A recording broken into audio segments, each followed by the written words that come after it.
And hello there! Welcome back to the Writer's Lives vlog, where I tell you all about my process, what I've been up to, what I've been working on, and I offer writing advice and inspiration along the way. And sometimes, random bits of advice, like today's subject. Today I'm going to be going over my week, and then talking about my favorite bullet journal add-on. So let's jump right in. What did I do this week? Well, I'm gonna be real brief, because I know that I certainly can ramble, and I want to jump into the main subject of today. So, for the whole of like 60 seconds, this last week for me has mostly been Monster Hunter. Monster Hunter World came out, and I've been playing a lot of it. I've been enjoying it in my off time. I've just been taking it all in. The game is wonderful. It's great. It's beautiful, and it's everything I would have ever asked for in a Monster Hunter game. I'm already halfway through my time, so in case you need to know where I am right now at this point in time, I'm about to go into the Rotten Vale. My favorite monster so far in the entire game, it's Tsuyaku, because it's Flash, it's just hilarious, and it enables a lot of in-media storytelling. Such as one time I was fighting a Paolumu, and Tsuyaku shows up, blinds everyone, takes our photo, and saves that moment forever. Now, that's Monster Hunter talk. What else have I been doing regarding writing and other stuffs? It's the end. I'm recording this at the end of January, because, you know, videos go up early to patrons. And I've been tallying up all of my stats and all of my notes from the last month. As you know, I use Bullet Journal, and Bullet Journal is a productivity system that tracks your thoughts and your ideas in a physical notebook. And and depending on your system and how you do it, at the end of the month, you generally gather all of your thoughts, all the things you did, all the things you didn't do, and you kind of review them and move on to the next month and prepare the next month's pages. I have a bunch of little mini systems that I wanted to try out for the month of January, such as tracking the hours that I'm the most focused on, tracking silly things like how many cups of coffee, tea, and other drinks I drank the entire month, and of course the subject of today's video. But before I touch on that, I just want to say that it's been good. Generally, back last year when I was using Bullet Journal, I'm not gonna lie to you, I was very light on reviewing the previous month, mostly because I'm all work. It's how I do most of the time, or how I did back then, and I want to change that. I want to be able to take the time that I need to reflect on what happened the last month.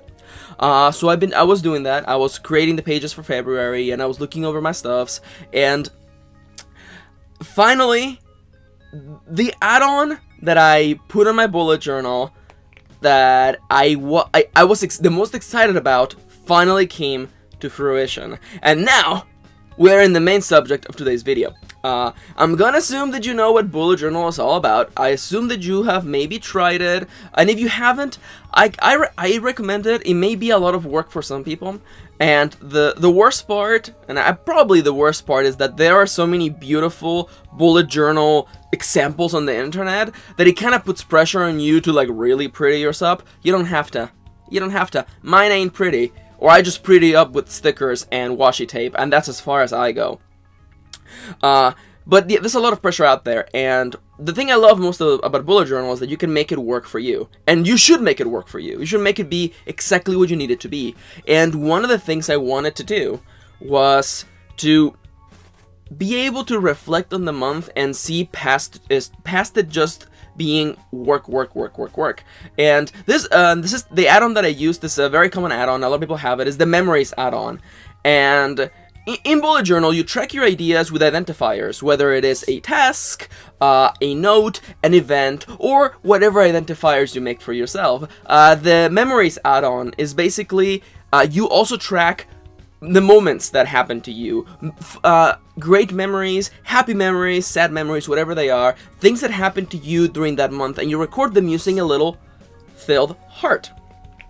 That's what I use. There are many others out there, but I like to use the filled heart as the identifier for a memory.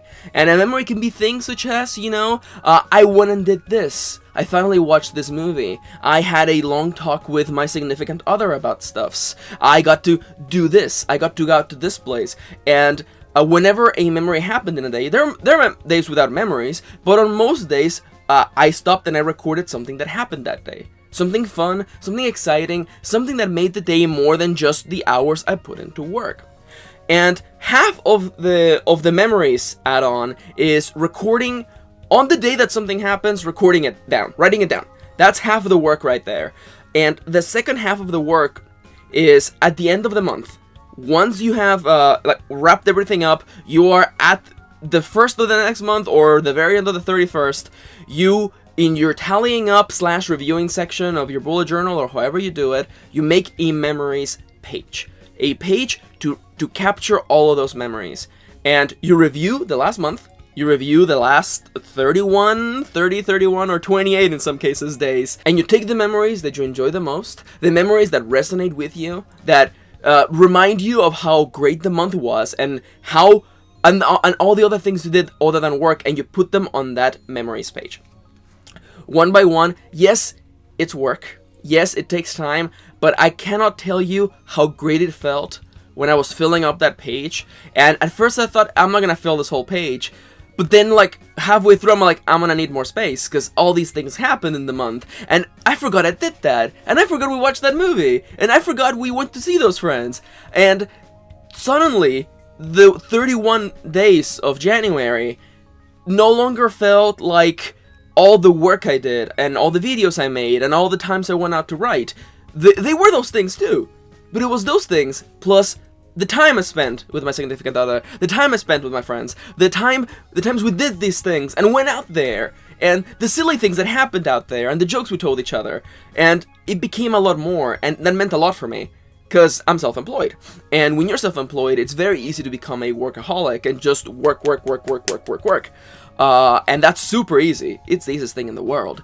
It's almost justified, but life can't all be that, and life is not all that. There are moments and there are memories we make and things that touch us, and I think it's very important to stop and record them. This is my first month going all out with the memories and actually recording them all, or recording whenever something really excited happened at the end of the day, and moving them all over to a memories spread / sheet. It was great. It meant a lot to me to actually look at the month and realize that there was more than just work in there. There were exciting moments, and even if there were just a few, they would stand as reminders that I did more than just work. I did more than just focus on my tasks and events and thoughts. I did things, and I think it's very important to focus not only in the work that we must do, because we must do work, but also in the living that we do, because we must live. Okay? Okay, as always, just really quickly, the add-on is very common. Like, I've seen like several blogs talking about it, or like everyone has different adaptations of it. The basic gist of it is that in your day-to-day basis, when you sit down to check in, write your thoughts, the ideas that came to you, you do little filled hearts to identify the memories, whether it is one or few or none. If nothing exciting happened that day, that's fine. You do this for the entire month, and at the end of the month, you make a spread with all of your memories from that particular month. You move them from from the place you recorded them and on the pages to that very same spread. You can write them in order, date them if you want to. I kind of just wrote them down as a list in the order that they happened, and seeing that pile of memories, that pile of moments, like a bunch of things that happened, like a list that seems almost unimaginably long. I did all those things this month. I forged all these memories in a matter of 31 days, and that's actually exciting, and it's touching to remember that we're doing more than just working. We're also living. Okay. Alright, thank you for tagging along. Again, my name is Max, also known as MKaren. I do writing advice videos and inspirational stuff twice a week. If you're new to my stuff, subscribe. And if you enjoyed the video, give it a like, it would mean a lot. As always, I take questions and suggestions for topics in the comments down below. And I have a Twitter account where I post writing jokes, inspiration, I talk about what I'm writing. Twitter is basically the main hub where I communicate with the internet, so if you want to know what I'm up to, what exactly I'm doing, how I'm doing in Monster Hunter, the answer is good, I think. I haven't stumbled upon a brick wall yet. I'm still in low rank, so who knows. It's fine. I promised only a minute of Monster Hunter talk, so that's over. Also, did you know I have a Patreon account? Patreon is the '1 place to support me, my content, and help me make more of what you love. If you pledge just $1 a month, $1 you can watch all of my writing advice videos a week before they go out. It's like right now, if you're like, yo, Max, I caught up with your videos and I want more, you can go pledge $1 and watch next week's videos. Of course, if you pledge a little more, you can also earn copies of my books, early access to digital copies of my books, access to my Patreon-only physical writing scene that I ship out every single month, and of course, get a shout out at the end of these videos like the following people. Thank you so much for your support, patrons. You're making this possible. And with all that said, I want to thank you for tagging along. Thank you for spending a little bit of your day with me. On the screen right now, a button to subscribe, a big button to go to the big playlist with all of my writing advice videos, a link to my Patreon, and a link to my other channel with my best friend Kitty where we play games and we are very, very, very silly people. Thank you for tagging along, and as always, I hope that you go out there, focus on more than just working, and get living.